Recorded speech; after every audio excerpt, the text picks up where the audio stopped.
चलो good evening. और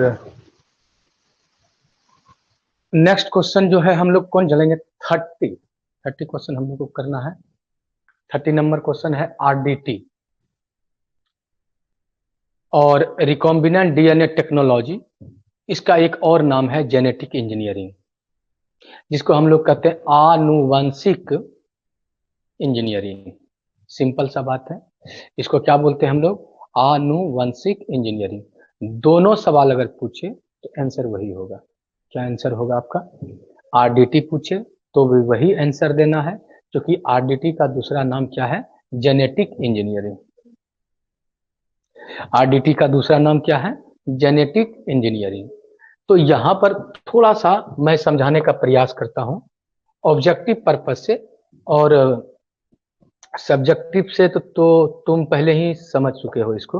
देखो, अगर मैं कहूं कि किसी जीव के अंदर डीएनए आपने चेंज किया, किसी भी जीव के अंदर अगर आप डीएनए क्या किए? चेंज किए, तो इसको जेनेटिक इंजीनियरिंग कहेंगे। क्योंकि जीन को कहीं से निकालना और किसी के साथ क्या करना? जोड़ना। इसमें एंजाइम का जरूरत होता है, स्किल का जरूरत होता है, वही स्किल जो आप पुल बनाने में लगाते हैं। ऐसा थोड़ा कि आपका घर भी बनता है तो कोई ना कोई इंजीनियर, आर्किटेक्चर जिसको कहते हैं, उसको लाते हैं, या सिविल इंजीनियर को लगते हैं जो रोड वगैरह बनाते हैं, वो घर भी बनाते हैं। तो कहने का मतलब ये हुआ, जब किसी भी जीव का हमने जीन को चेंज किया, उसको जेनेटिक इंजीनियरिंग कहते हैं।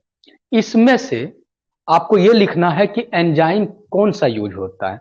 तो मान लिया जाए ये मानव का जीन है, एक सेल था और उस सेल के अंदर से आपने ये जीन को निकाल लिया, ठीक है। और जब ये जीन को निकाला तो सभी जीन को जरूरत तो है नहीं, आपको इतना दूर जरूरत है, इतना दूर, बहुत बड़ा हो गया, इतना दूर, समझ गए? ये तो दिखाई दे रहा तब ना, बहुत बड़ा हो गया। इसको काटने के लिए हम लोगों को जरूरत होता है जिसका नाम है आरई, जिसको हम लोग कहते हैं रेस्ट्रिक्शन एंडोन्यूक्लिएज। इसको क्या बोलते हैं हम लोग? Restriction endonuclease. ओके, अब इसको जब हम काट दिए तो आपको कितना बड़ा टुकड़ा मिला? बस इतना बड़ा ही टुकड़ा बचा। और इस टुकड़ा को आपको किसी के अंदर डालना है, तो डालने के लिए आप क्या करते हैं? एक आप वेक्टर का यूज करते हैं। जनरली हम बैक्टीरिया के लिए जो यूज करते हैं उसका नाम है प्लाज्मिड। क्या नाम है आपका? प्लाज्मिड। इस प्लाज्मिड को भी सेम आरई से काटते हैं, सेम आरई से काटते हैं। क्यों? दोनों कटने का स्थान सेम हो। इसके बाद इस दोनों को हम जोड़ देते हैं, किसकी सहायता से? तो एक नाम है जिसका नाम है डीएनए लाइगेज। क्या नाम है आपका? डीएनए लाइगेज है एंजाइम को। लाइगेज ऐसे तुमसे एक सवाल भी पूछता है ऑब्जेक्टिव में, ठीक है, कि किस एंजाइम से डीएनए के टुकड़े को जोड़ा जाता है। तो डीएनए को काटने के लिए तो आपको आरई चाहिए, जिसका नाम था रेस्ट्रिक्शन एंडोन्यूक्लिएज। ये पर्पस फॉर आपको नॉलेज के लिए भी प्लस ऑब्जेक्टिव के लिए।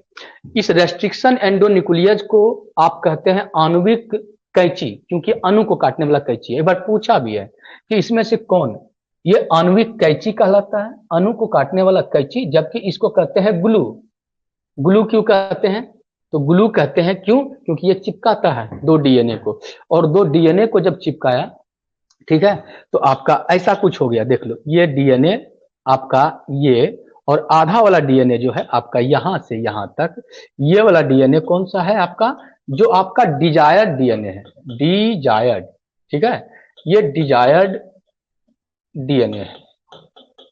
और इस डिजायर्ड डीएनए को इससे हमने जोड़ दिया, ठीक है। तो बना आपका क्या? आर डीएनए, जिसको हम लोग कहते हैं रिकॉम्बिनेंट डीएनए। ये बहुत जगह काम देगा बाबा तुमको, बहुत जगह रिकॉम्बिनेंट डीएनए, ये बहुत जगह काम देगा। ये रिकॉम्बिनेंट डीएनए अब जो है किसी के अंदर डालेंगे, किसके अंदर डालेंगे? तो ई कोलाई के अंदर डालेंगे। तो मान लिया जाए कि आपका ये क्या है भाई? ये है आपका ई कोलाई। इस ई कोलाई में अपना भी डीएनए होगा और हमने इसको डाला। बहुत सारे टेक्निक है डालने का, टेक्निक का यूज हम अभी बात बाद में करेंगे, पहले हम इसको यूज, जैसा कि हम लोग जानते हैं कि इसमें आरडीएनए को प्रवेश कराया, तो ये जो बैक्टीरिया था इसका जीन को चेंज किया, आपने जीन कहीं से निकाला और जीन किसी के साथ जोड़ा और इसके बाद बैक्टीरिया में डाल दिया। जानते हैं इसी का प्रोसेस का नाम है, पूरा फिगर का नाम आरडीटी, या इसको कहते हैं क्या, जेनेटिक इंजीनियरिंग। इसको हिंदी में क्या बोलते हो आप, आनुवांशिक इंजीनियरिंग। इसको हिंदी में बोलते हैं आनुवंशिक इंजीनियरिंग। बस इस फिगर को तुम जरूर याद रखना। यहां पर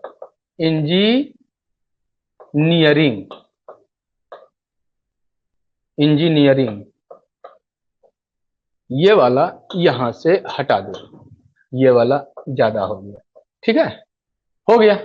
बोलो किसी को कोई दिक्कत, आवाज आ रही है सबको, ठीक है, दिक्कत तो नहीं है?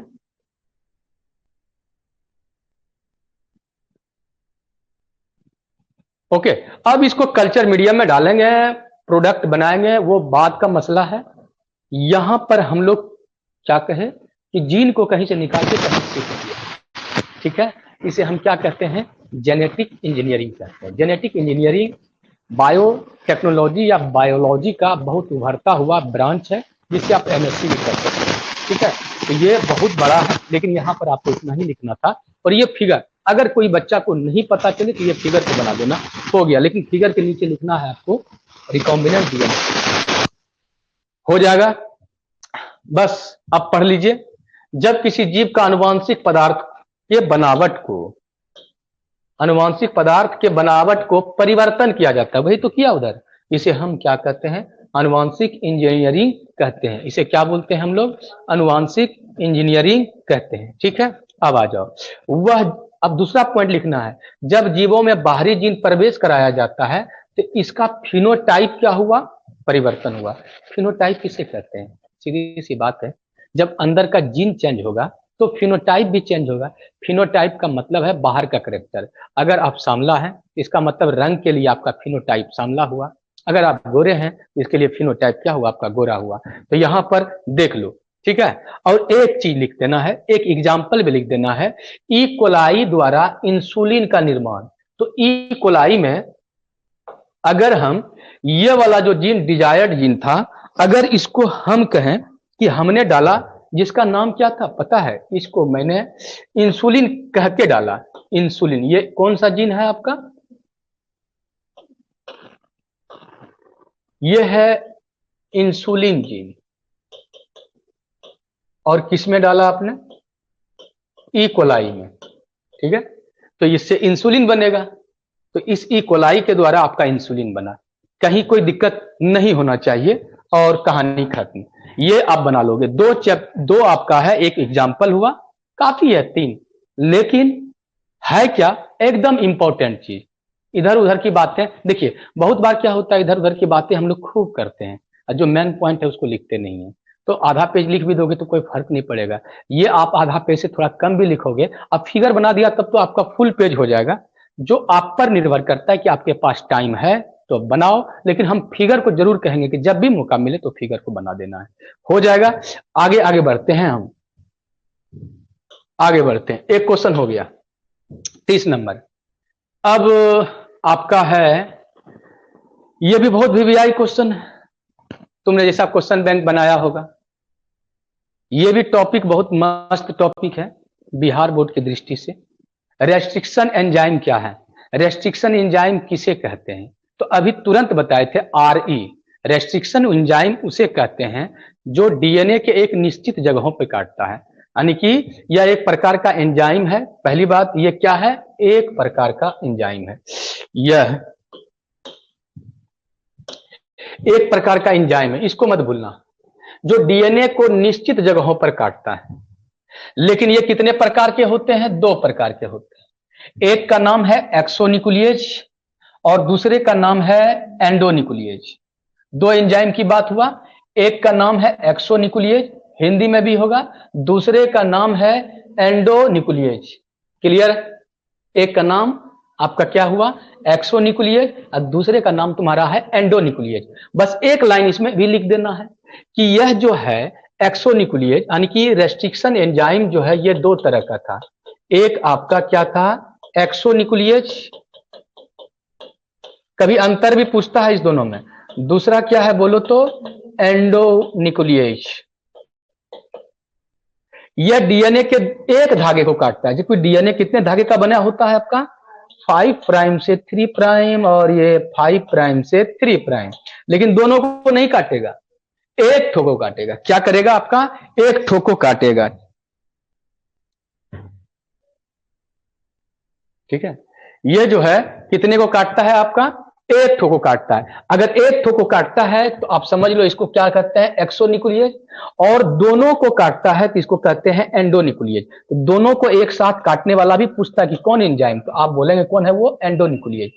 एंडोनिकुलिएज का एक सुपर एग्जाम्पल है, दो एग्जाम्पल याद रखना है तुमको, दोनों ऑब्जेक्टिव में भी पूछा जाता है। एक है इकॉर फर्स्ट जो इकोलाई से निकाला गया है, और एक है हिंड 2 और जो हीमोफिलस इन्फ्लुएंजा बैक्टीरिया से निकाला गया है। ये पहला एंजाइम था, कौन वाला, एंडोनिकुलिएज वाला, जिसको डिस्कवर्ड किया गया था। पूछता है, मन में एक चीज बैठ जाता है, देखो भाई इकॉर फर्स्ट पहला तो नहीं था, इकॉर फर्स्ट पहला नहीं था जिसको खोजा गया था। पहला एंजाइम का क्या था, हिंड 2। पहला एंजाइम क्या था, हिंड 2। तो ये भी क्वेश्चन हो जाएगा। ये भी क्वेश्चन कमेंट सेक्शन में जरूर कर देना कि अगर नहीं होगा तो आसान तरीके से मैं समझा भी रहा हूं ताकि तुम्हें याद हो जाए। इसके बाद भी अगर नहीं होगा तो फिर कुछ और उपाय करेंगे। तो पढ़ाई दिए, क्रैश कोर्स भी करा दिए बायोटेक्नोलॉजी का ये वाला, इसके बाद फिर क्वेश्चन पर अटैक कर रहे हैं, क्वेश्चन भी नहीं हो तो फिर तो मैं कहूंगा कि थोड़ा सा और मेहनत करने की जरूरत है। ठीक है, तो अगर मुझे होगा तो मैं भी करूंगा। ओके, आगे बढ़ जाते हैं हम। ओके, आगे बढ़ जाते हैं। ये और ऑब्जेक्टिव पर्पस से जरूर याद रखना, ऑब्जेक्टिव पर्पस से जरूर याद रखना कि ये जो आपका एक्सोनिकुलिएज है, ये एक्सोनिकुलिएज एक धागा को काटता है और ये एंडोनिकुलिएज दोनों धागा को काटता है, दोनों धागे को काटता है। ठीक है, तो कहानी खत्म। आ जाओ आगे चलते हैं। बायोरिएक्टर से एक बार लंबा क्वेश्चन पूछा है, बाकी बात देखें जब भी पूछा है तो शॉर्ट ही पूछा है, तो मैंने भी शॉर्ट में लगा दिया। ये बायोरिएक्टर है क्या, तो मैं सीधा कहता हूं कि बच्चे को देखो घर में चावल बनाना है तो तुम्हारे पास क्या है, एक कुकर है। तुम्हारे पास क्या है, एक कुकर है। और इस कुकर का उपयोग तुम किसके लिए करते हो, खाना बनाने के लिए। सब चीज डालते हो और खाना बन जाता है कुछ देर में। बायोरिएक्टर भी वही है, इसमें सूक्ष्म जीव या कोई कोशिका इसमें डाला जाता है और इसमें खाने पीने का माध्यम डाला जाता है। इसके बाद क्या होता है कि कुछ घंटों में या एक दिन में इसमें प्रोडक्ट बनकर तैयार हो जाता है। उस प्रोडक्ट को आप बाहर निकालो, उसको शुद्ध करो और उसको मार्केट में बेचो। तो बहुत ही ये सुंदर सा बर्तन है, इसको मैं बर्तन ही बोलता हूं। यह एक प्रकार का बर्तन, और मैं नहीं बोला, एनसीईआरटी भी बोला है, यह एक प्रकार का बर्तन है जिसमें कच्चे पदार्थ डाल दीजिए, जिस तरह कुकर में डालते हो। ये इसमें कच्चे पदार्थ को जैविक तरीके से, जैविक तरीके का मतलब आप समझ रहे हैं, जैविक तरीके का मतलब हुआ कि जीवों के द्वारा, किसके द्वारा बोलिए तो, जीवों के द्वारा। ठीक है, जीवों के द्वारा यानी सूक्ष्म जीवों के द्वारा आपका निश्चित उत्पाद हो सकता है। वो एंजाइम बनाने की आप सोच रहे हो सकता है आप उसमें कोई जो है हार्मोन बनाना चाहते हो। ठीक है, हार्मोन भी बन सकता है, जैसे ग्रोथ हार्मोन आजकल बन रहा है। कैसे, अल्कोहल भी हो सकता है, अल्कोहल भी कोई लोग बनाते हैं। ईस्ट को कहां कल्चर करते हो, किसमें, बहुत बड़ा बर्तन में। उस बर्तन का नाम क्या है, बायो रिएक्टर। ये जो आपका बायो रिएक्टर है, दूसरा पॉइंट लिख सकते हैं, इसमें कोई बड़ी बात नहीं है। बायो रिएक्टर जनरली 100 से कितना होता है, 1000 लीटर का था, जो कि मैं 2 बार पढ़ा चुका हूं। 100 से 1000 लीटर का आपका क्या होता है, बायो रिएक्टर होता है। आपके इच्छा के अनुसार है, 500 का भी ले सकते हैं, 400 का भी ले सकते हैं। 100 से 1000 लीटर का होता है, कहां पर, जो हम लोग इंडस्ट्री में यूज करते हैं। ठीक है, तो 100 से 1000 लीटर का बायोरिएक्टर हम लोग क्या करते हैं, उपयोग करते हैं।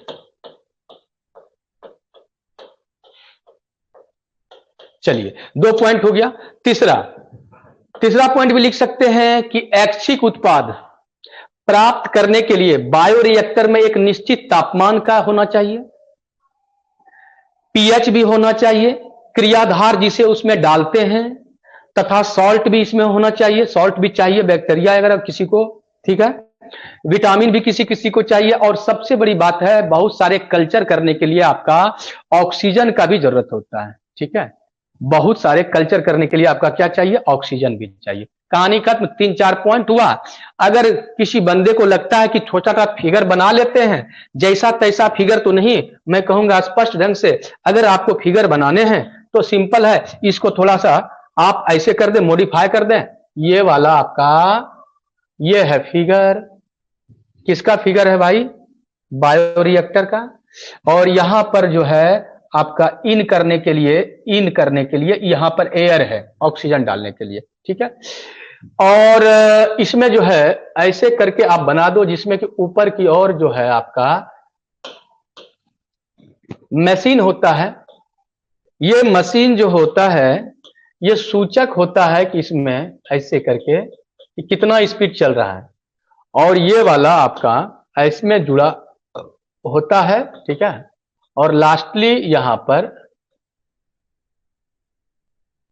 अंदर ही सॉफ्ट लगा रहता है इसमें, रॉड के जैसा, और ये सूचना करता है कितना स्पीड है। इसमें बहुत सारा पंखी लगा होता है, जो ऐसे करके पंखी दे सकते हैं, कोई बहुत बड़ा नहीं देना है, 2 पंखी दे देना है। और ये एक ऊपर में पंखी देते हैं जो थोड़ा सा अलग डिजाइन का बना दीजिएगा ऐसे करके, ठीक है। और ये जो पंखी होता है ये होता है आपको, इसमें जो फैन बनता है उसको तोड़ने के लिए। इधर 2 रास्ते हैं डालने के लिए, एक पीएच कंट्रोल करने के लिए, एक है इसमें स्टेराइल करने के लिए, स्टेराइल करते हैं इसमें। स्टेराइल का मतलब समझते हैं ना, कि सूक्ष्म रहित करना है। इसमें वाष्प डालते हैं तो सब चीज क्या होता है, मर जाता है पहले वाला बैक्टीरिया। इधर से आप एक चीज को निकाल सकते हैं जो प्रोडक्ट बना, और इसके अंदर सबसे पहले इसी रास्ते से क्या डाल देना है आपको, खाने पीने का माध्यम।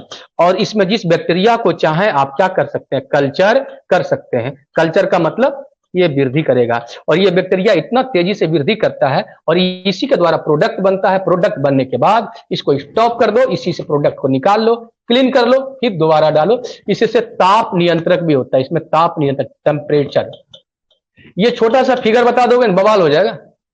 आप छोटा सा फिगर बता दोगे तो समझ जाएगा। ये फिगर किसका है भाई, बायोरिएक्टर का। मैं जानता हूं कि इसमें ज्यादा सूचना तुमने नहीं दिया है। इधर आपका क्या है, एयर जाता है जो स्टेराइल एयर होता है।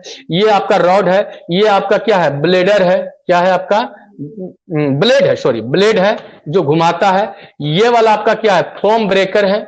फोम ब्रेकर किसे कहते हैं पता है आपको, जो फोम को, झाग को तोड़ता है। बस कहानी खत्म है। इतना अगर लॉन्ग क्वेश्चन में पूछ देना तो मुझे नहीं लगता है कि तुमसे छूटना चाहिए। इसको बना देंगे, छोटा बड़ा सब चीज हो गया माफ। इसलिए फिगर का सहारा अगर बायोलॉजी में तुम लेते हो तो बड़ा अच्छा है। चाहे तुम बायफरकेट करके बनाते हो, और चाहे तुम जो एक्चुअल फिगर है उसको भी डाल सकते हो। चलिए अब नेक्स्ट क्वेश्चन की ओर मूव करते हैं। नाम है डाउन स्ट्रीम प्रोसेसिंग, अनुप्रवाह संसाधन।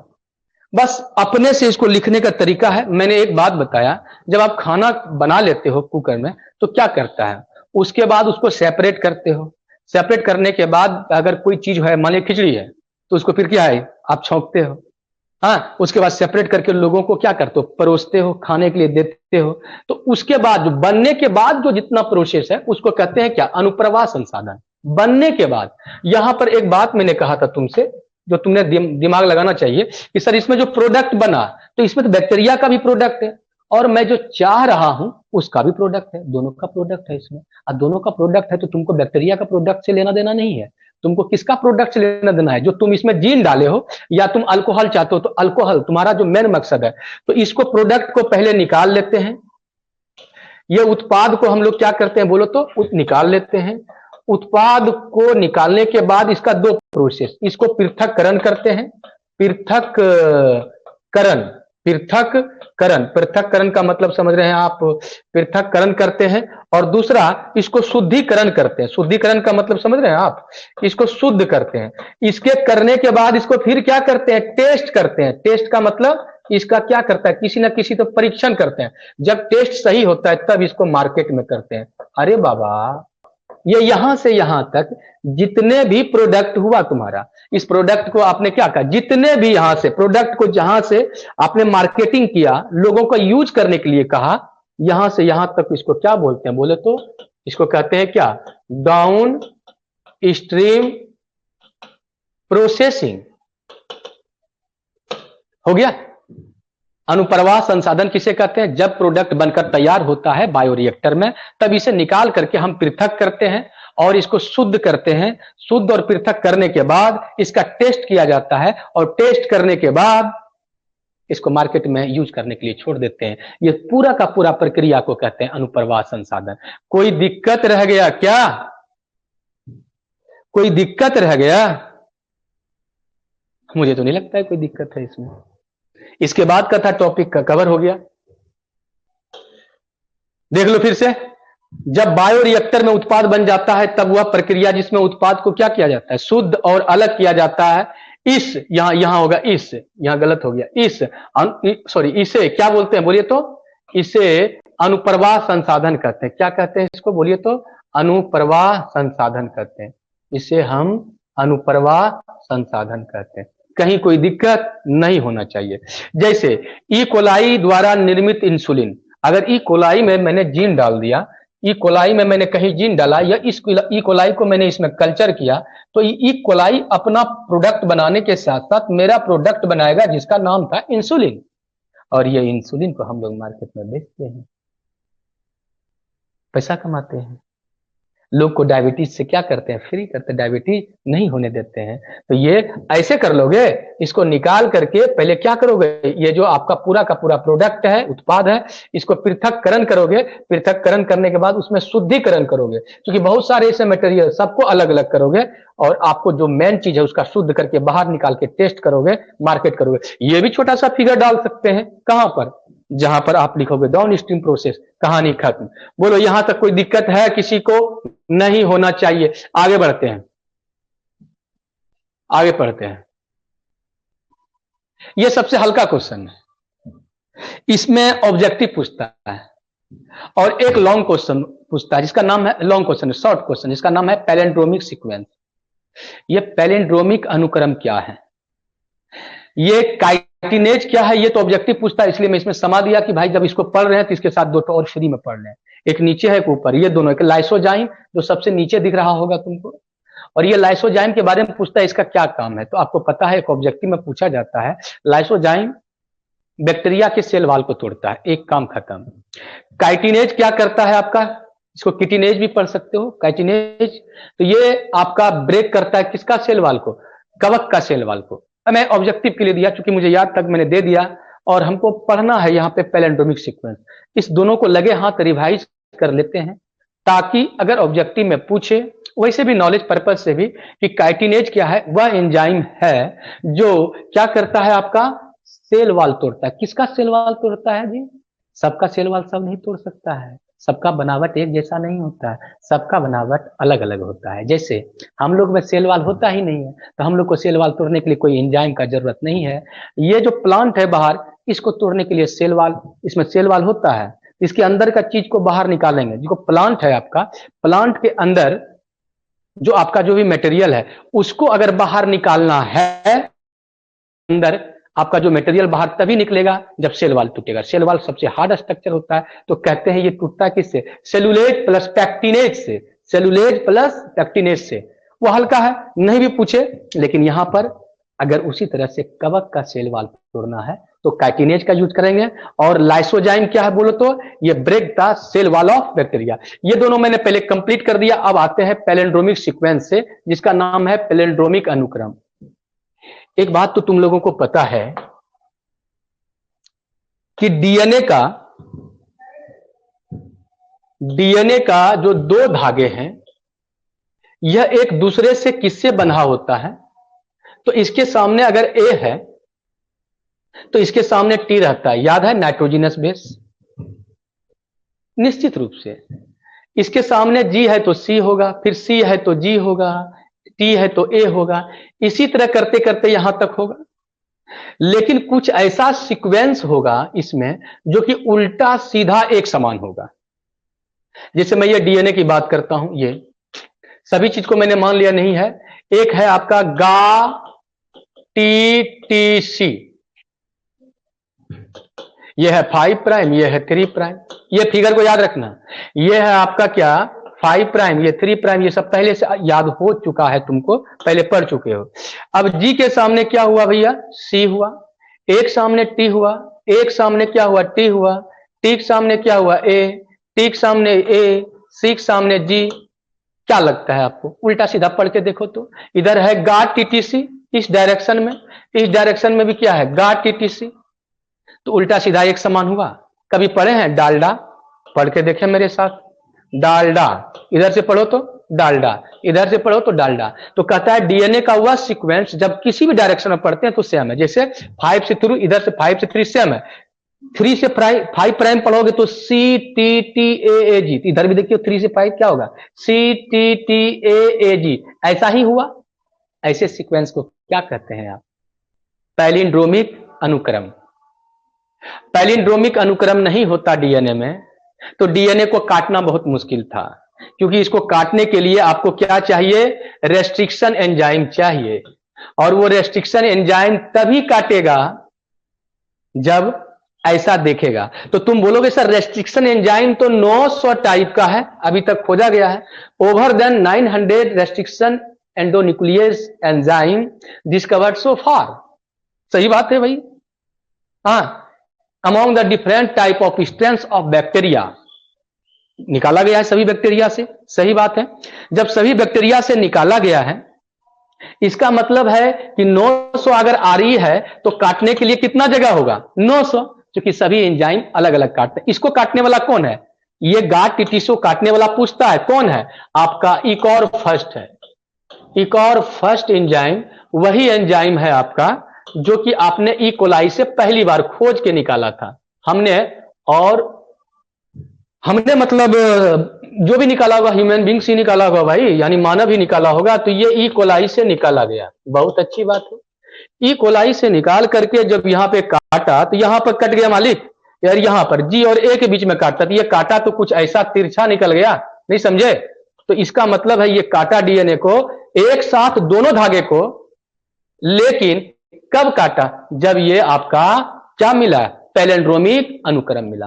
पैलिंड्रोमिक अनुक्रम में कोई दिक्कत नहीं होना चाहिए। आइए क्या बोले, डीएनए का वैसा अनुक्रम जहां प्रतिबंधन एंडोन्यूक्लियस दोनों धागे को एक साथ काटता है, इसे पैलिंड्रोमिक अनुक्रम कहा जाता है। जैसे गाट टीटीसी, फिगर थोड़ा सा ऊपर धस गया है तो फिगर हमने उस पार भी बनाया है, यहां पर GATC, यहां पर कौन काटता है आपका, बोलिए ई कोलाई, ई कॉर फर्स्ट, यहां भी कौन काटता है आपका, ई कॉर फर्स्ट, एक साथ काटता है, ठीक है। तो ये दो हिस्से में कट गया, एक साथ काटा। फिर दूसरा पॉइंट भी लिख सकते हैं क्या, पैलिंड्रोमिक अनुक्रम कैसा होता है, तो लिखना उल्टा सीधा एक समान होता है, ये भी लिख सकते हैं अपनी भाषा में, उल्टा सीधा वो समझ जाएगा कि 5 से 3 और 3 से 5 एक समान होता है। बोलो कहीं कोई दिक्कत है, आगे बढ़े।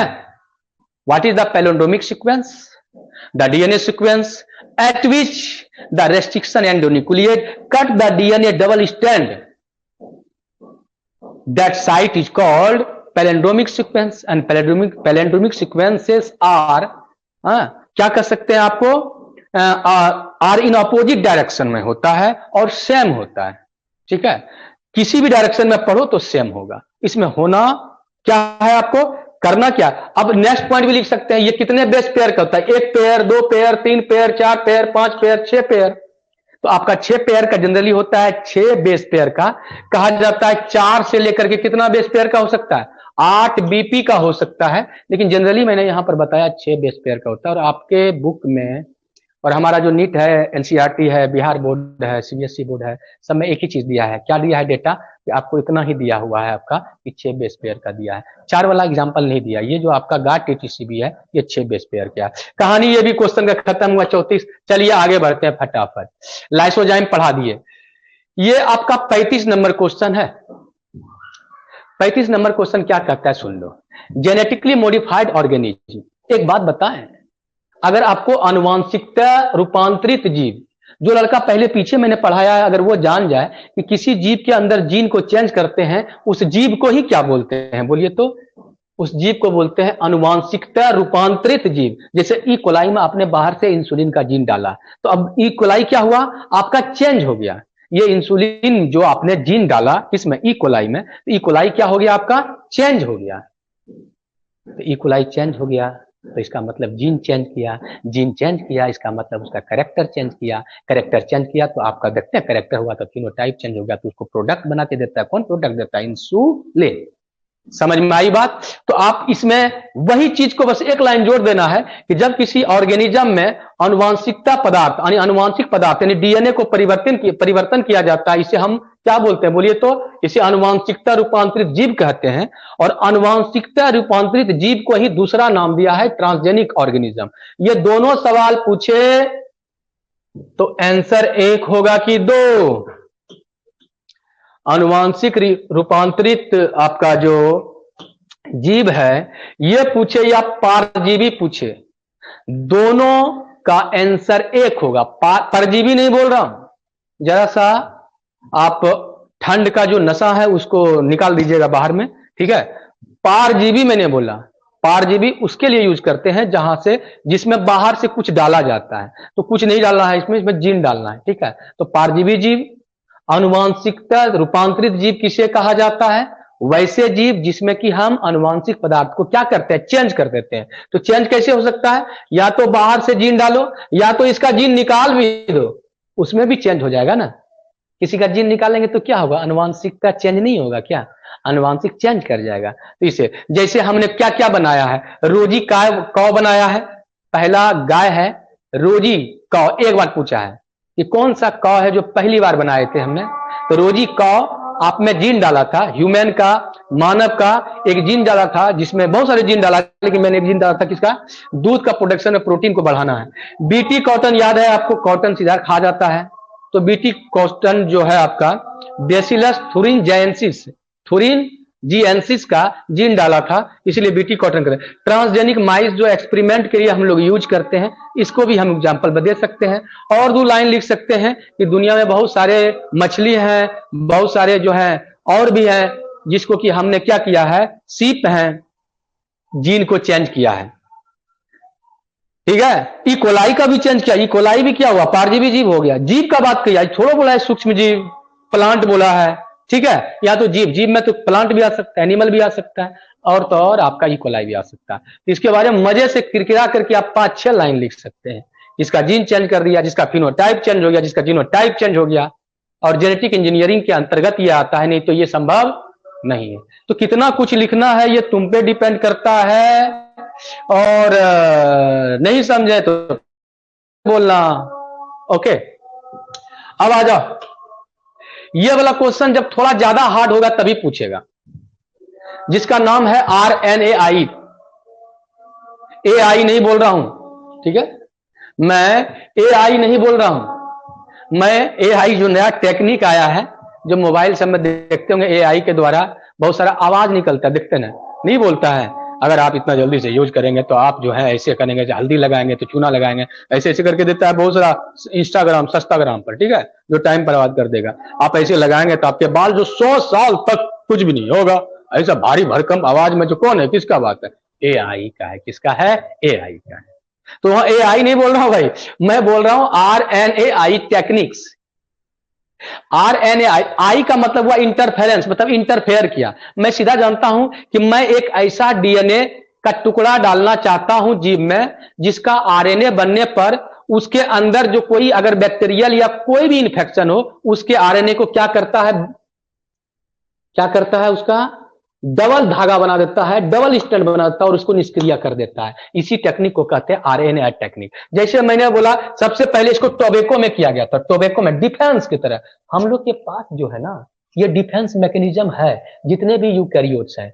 RNAi technique the cellular defence है हमारा, एक कोशिकीय डिफेंस है जो सभी यूकैरियोटिक जीव में पाया जाता है। हम लोग पहली बार समझे मिल्वाडेगाइन इनकॉग्निशिया, मिल्वाडेगाइन यानी मिलोहाइडेगाइन पढ़िएगा, उससे अच्छा है। ये शुद्ध भाषा जिसका होता है, इसको कहते हैं क्या, यहाँ पे वाह होता है तो मिल्वाडेगाइन, यहाँ वाह होता है, वो आई का जो आपका उच्चारण होता है वो वाह होता है, तो मिल्वाडेगाइन इनकॉग्निशिया एक जो है आपका सूत्रकृमि है।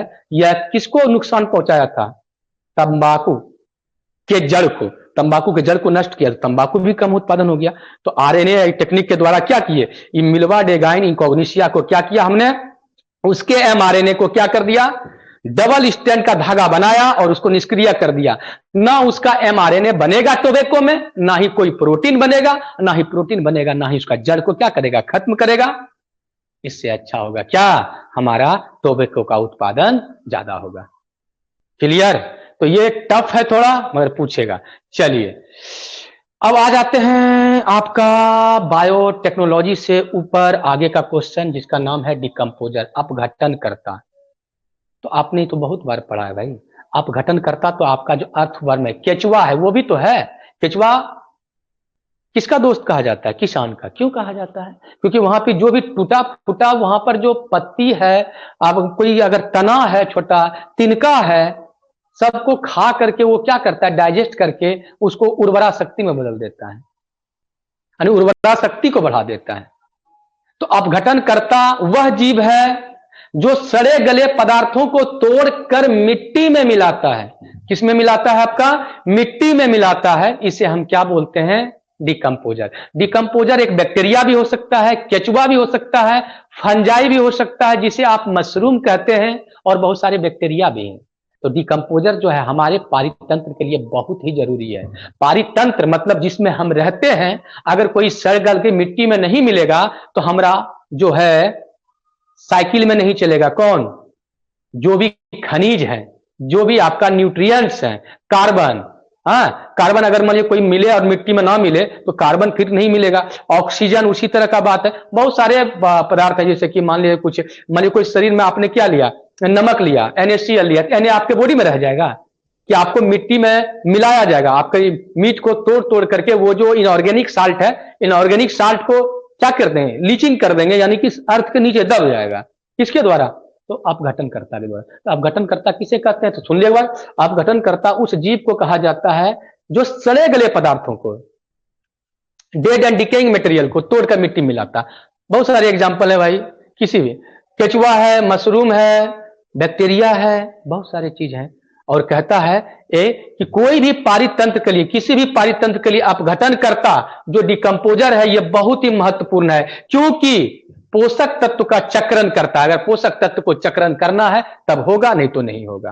क्लियर है। अब आ जाइए नेक्स्ट। दिक्कत तो यहां तक नहीं होना चाहिए। अगर दिक्कत है तो बोल देना, कमेंट में लिख देना कि सर इसमें नहीं समझ में आया, क्वेश्चन नंबर रेफर कर देना, फिर से मैं कर दूंगा। ठीक है, ओके। आ जाओ। एडेप्टेशन, अनुकूलन, कहीं कुछ दिक्कत नहीं है अनुकूलन में। अनुकूलन क्या है, जैसे ठंड लगा, देखते हैं बंडी उंडी सब पहन के हुआ है। क्यों, हम अपने वातावरण में अपने आप को रहने के लिए अनुकूल बनाया। इस ठंड में अगर कोई नहा करके, स्नान करके, ठीक है, पूरा ठंडा पी करके पूरा घूमे, तो शायद लगता है कल तक वो सरवाइव नहीं करेगा, क्योंकि ये वातावरण में वो अनुकूलित रह ही नहीं पाया। गर्मी में इसी चीज को पूरा पहन करके हम लोग नहीं रह सकते हैं, समझ गए, कंबल ओढ़ करके नहीं रह सकते हैं, क्योंकि उसके अनुकूल नहीं है। तो कोई भी जीव किसी वातावरण में रहता है तो वहां रहने लायक बनाता है अपने आप को। इसे हम क्या बोलते हैं, अनुकूलन कहते हैं। इसे अनुकूलन। जीवों में अनुकूलन कैसे आया, ये तो आपका विषय है। किसका, ये विषय है आपका उसका, इवोल्यूशन का, विकास का। विकास होते गया। मैं मानता हूं कैक्टस हमारी जमीन पे नहीं रह सकता है। कैक्टस वही नागफनी जिसका पत्ती क्या हुआ, कांटा बन गया, क्योंकि अगर कांटा नहीं बनता तो पत्ती के द्वारा वाष्प बनते हैं, पानी वाष्प बन के उड़ते जाता, और वो उस जमीन पे नहीं रह सकता। रेगिस्तान में रहने के लिए कम से कम पानी को लॉस करना है, तो उसका पत्ती क्या बन गया, कांटा बन गया। तना के द्वारा प्रकाश संश्लेषण हुआ, तो ये एडेप्टेशन हुआ। मछली ऐसा बॉडी होता है, देख लो, और ऐसे ऐसे करके अगर मछली ऐसा होता तो कैसे पानी में तैरता, रुकावट होता, तो इसका बॉडी स्ट्रीमलाइन हुआ, ऐसे ऐसे हो गया। तो दुनिया में जितने भी जीव हैं अपने आप को एडेप्ट किया है। इसे हम क्या कहते हैं, बनने लायक, अपने वातावरण को रहने लायक। तो ये जान ले, अनुकूलन के कारण जीव नए वातावरण में रह सकता है। जैसे कुछ एग्जांपल देख लीजिए। कैक्टस में परिवर्तन जो होता है, परिवर्तित कांटा, किसका कांटा किसका बना होता है, तो पत्ती का। और कंगारू रेट के बारे में तो आपने सुना होगा। ये इतना, कंगारू रेट जो है, इतना जो छोटा चूहा है, एक तरह से कंगारू रेट उछलता ज्यादा है। अरे हम ही लोग के चूहा के जैसा होता है, तो ब्राउन टाइप का होता है। जानते हो, ये रेगिस्तान में रहता है और वर्षों तक रहता है बिना पानी का। कंगारू रेट में लिख देना, अब बढ़ा चढ़ा के लिखना, बढ़ा चढ़ा के मतलब जो जानते हो, क्योंकि भाई कंगारू चूहा में पूरा जीवन भर रेगिस्तान में रहता है बिना पानी का। क्यों? क्योंकि उसके अंदर जो मेटाबॉलिक वाटर है, मेटाबॉलिक वाटर मतलब जो उसके अंदर वाटर जो बनता है, उसी वाटर से काम चलाते रहता है। और वो यूरिन जो निकालता है पूरा सॉलिड के रूप में निकालता है। सॉलिड, हम लोग यूरिन निकालते हैं किसके रूप में? लिक्विड के रूप में। तो पानी ज्यादा ज्यादा निकलता है, उसको कोई जरूरी नहीं है। तो ये सब जितने भी हैं आपका सब है क्या? एडेप्टेशन, अनुकूलन। कहीं कोई दिक्कत? जितना भी क्वेश्चन किया है आप, इसके बाद आपका लाइकन वगैरह देखेंगे। तो आज तक इतना कर लेना, इसके बाद हम आगे बढ़ते हैं और नेक्स्ट दिन करके आपको देंगे।